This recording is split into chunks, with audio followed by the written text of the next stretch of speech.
Hi, David Vizard here, and you are watching PowerTec 10. If you care to give me a few minutes of your time, I'll give you the benefit of over 64 years now of race winning, engine building and racing, plus all the little tricks and do's and don'ts that go to make up a lot of what goes on here. So bear with me and let's go on with the show. It's been a hectic last few days, right? I have been up to here in this, that and the other. So I'm going to take a break and I'm going to do something which best can be described as a little frivolous. I'm going to give you a whole load of information that's basically totally useless. And it's all centered around those things I found different when I came over here for the first time in 1970. Let's get the ball rolling on that, on something that's really simple. It wasn't until I arrived in New York in January of 1970 that I found I liked pizza.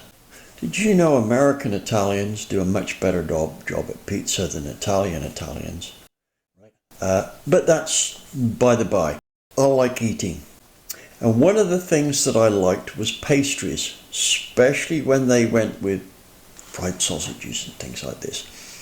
Anyway, I saw in McDonald's or something like that, buttermilk biscuits, and I thought, wow, I bet you they're nice and soft and moist and juicy. So I ordered some buttermilk biscuits, and they were terrible. Nothing like I expected. Very dry and just generally not very edible. I mean, you guys might have got used to them. But then, after a couple of years, I found out why they're dry. Now, what do you think buttermilk biscuits have in them? You'd think it was buttermilk, wouldn't you? No. It's debuttered milk. It's milk with the butter fats taken out of it, not the butter fats, a lot of butter fats in it. And that explains why they're so very dry.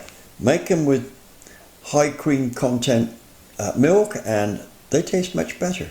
Anyway, that's one point I wanted to bring up. But here's some others that don't tie up. Firstly, I think you know what a shock absorber is. Actually, most of you don't.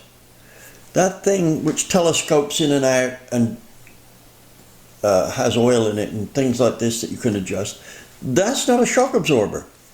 That is an energy damper. The shock absorber is the spring, right? Think about this. What we call a shock absorber, the more shock you give it, the less that it absorbs of that shock or passes on to the other end of it, right? In fact, if you hit that shock absorber hard enough, it's solid. That shock absorber isn't absorbing the shock. It didn't absorb the energy either. On the other hand, the harder you hit a spring, the more it copes with dealing with the energy it's going to absorb. Of course, it returns it all, but it absorbs that energy, right? So that's another thing. Now, let me pick on one here that's... Oh, here's a good one. Had this guy come into our shop, and he had just inherited a BMW dealership. It's a pretty big one. Had 26 people working for it. His uncle, who didn't have any kids, had passed on and willed it to him. Now, this guy was a very much qualified mechanical engineer, right? I can't remember what he worked at, but he wasn't as such a car guy. However, one of the things I learned pretty quick into getting to know this guy while we were working on his BMW was he was smart. Anyway, he had some problems. He brought the engine in to dyno test, right? And the problem that he had was that the engine seemed to lose control of the valves that are somewhere around about 7,500. He'd been told that there wasn't enough valve seat pressure. And of course I didn't find this out until after we dyno tested it. when we ran it on the dyno, it still had this misfire and the valve train losing control at about 7,500. And he said, you know, I've obviously had some dud advice from the cam manufacturer. And I said, well, what did they tell you? They said, well, I had to increase the spring pressure. He said, I did that, didn't make any difference. Okay. I said, what did you do? And he says, well, I went in there with a cutter and narrowed down the seats so that the poundage on the seats would be more pounds per square inch, increase the seat pressure. Well, of course, he did exactly as that cam company told him to do. He increased the seat pressure. Now, the thing is that's not what he should have done. That's not what that cam guy should have told him. He should have said, you need to increase the force the spring delivers to the seat, right? That's not pressure. Pressure is pounds a square inch. Force is pounds, right? So when people glibly say, well, the spring pressure on the seat is this, it's not spring pressure. It is the preload pounds force, right? Pressure is like oil pressure, pounds per square inch. When that guy thinned down the seats, what did he do? He cut the seats so they had about 2/3 the area. So technically, he increased the seat pressure by 30%. So all of these people who keep on saying, well, the seat pressure, that's wrong. Here's an interesting thing. Chris Osborne, who used to be the guy that you would get at Pack Springs when you called up their tech guy, and he's good at lecturing on springs, and I've listened to some of his stuff, right? Actually, I've listened to a lot of his stuff. He tells great jokes, right? I miss not going to PRI to see him. However, he never says spring pressure, right? The spring load on the seat. That's the term he uses. So without trying to correct everybody in the world, he is actually using the right technology.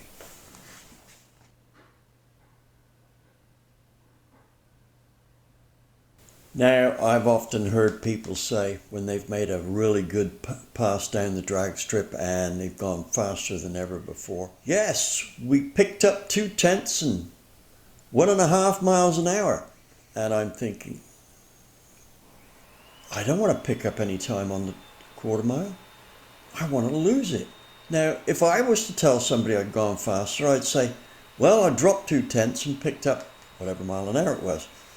And you never hear a road racer, well, certainly not in England, which is where I've done much of my racing on road courses, right? If you cut a lap time, you don't pick up tenths of a second or seconds or whatever it is. You drop them, right? And your average mile an hour, well, that goes up. So we dropped, let's say, Silverstone.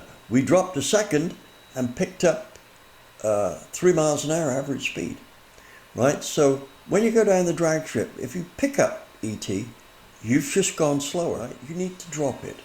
So what's this on the end of the crankshaft here? Can anybody tell me? How many of you said it's a harmonic balancer? Sorry, doesn't balance any harmonics at all. It's a crankshaft torsional damper. In a recent video, I believe it would be number 57, I showed my friend David McCoy timing a cam in with this degree wheel here with 2 rings on it. This one turns separately. Let me show you a close-up. Now hopefully you can see this. I made it out of a competition cam's degree wheel, this part number. But I added this second ring here, right? No one's guessed, well, I think one guy's got a good idea, but so far no one's guessed on the comments section of 57. However, I'm going to use this to time the cam in on my friend Sean's 350 that we're doing for his Model A. Then you'll see what it does. When it comes to motor racing, I'm good at winning bets, right? Don't believe I've ever lost one. You know, betting somebody, well, I'll be there before you are, or whatever. like, here's one that was didn't seem to be very likely that I could even remotely win. Here I am. I'm running a sedan in the basically a modified stock class at Santa Pod in England, and I'm good buddies with the Firefly Top Fuel team. Right, they're a team that all bunched together. You know, 5 or 6 of them. They all put their hands in their pocket and they run a front end engine dragster. Now, this is 1971. So a good top fuel car back then was hitting 240 miles an hour. And they were doing good. Although they had an old car, technically they were very good at running it. I was talking with the team leader, and the conversation cropped up. During the conversation, it cropped up that we talked about speeds and ETs and things like this, and it suddenly occurred to me that I might be able to win a bet by running my car against theirs. And here's the conditions that we had to do it. First off, it had to be an all-out pass. We couldn't just cruise down there. And secondly, it had to be exactly to the rules as stated in the RAC rulebook, right? So I made a bet. If we both made a pass, I would win, right? And they had not to break any rules that were laid down in the RAC rulebook. Well, we come to make the pass and they blast off and they do an incredibly... Oh, and I said, if they win, I will pay for their fuel to do the pass, right? As well as winning the bet, right? So anyway, we made the pass, and guess what? They blazed off down the drag strip in their usual fashion, and I did my normal high 14s run. And when it was all said and done, I won. You know why? Well, of course you don't. Right. The RAC rulebook for race cars, one of the things they say is, now let me step back a bit. When this rule was written in the RAC rulebook, we were talking about the 50s, so it's 20 years. And a lot of cars, like my dad's Ford V8 Pilot, they had jacks on the car so that you could put a lever, open the hood, put a lever in, jack this handle, and 4 jacks came down, lifted the whole car off the ground. Right, great idea.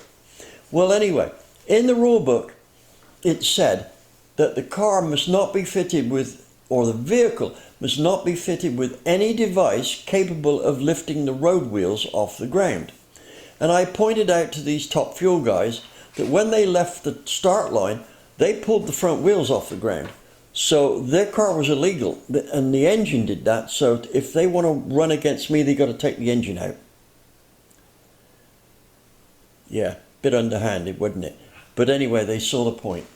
But that wasn't the only bet I won. If you go back to the 70s, the big deal was doing flame burnouts. Same team, actually. It was a couple of teams, right? A joint bet. That in my Chrysler Avenger, I could do a very good flame burnout. At this point, we weren't sure how we were going to do it, but we knew we were. Anyway, in the middle of the night, I woke up and I said to we're in a trailer, a 14-foot trailer, right? I woke up and I said, I know how to do it. And my crew chief, Colin, he said, yes, I just thought of it. Right, and can you believe it? Within seconds, we both thought of the same idea of how to do this flame burnout, right? And it had to be one where there was no outside assistance to get the flames going. So did I win that bet? Sure as hell did, and here is a photo of that flame burnout. If you look carefully, you'll be able to see the mist fuel mix we put on the ground spraying up. And just after this photograph was taken, those flames were 30 feet high, so we did an absolutely enormously good burnout. Flame burnout. So here I had the photographer taking this even just a second later. That fog of fuel just behind the flames, or just above them, would have recorded a 30-foot high flame burnout. Did I win the bet? Sure I did. Okay, have to wind this up about here, and I'm going to leave you Ford guys with something to drool over. Take a look at the intake on that. It's a modified GT40 intake. That 306 there on a 10.5 to 1 compression delivered 441 foot-pounds of torque, all due to that intake. If you want to find out how that was done, just stick with us here, and all you've got to do is like, subscribe, comment, and ring that notification bell. Thanks for watching.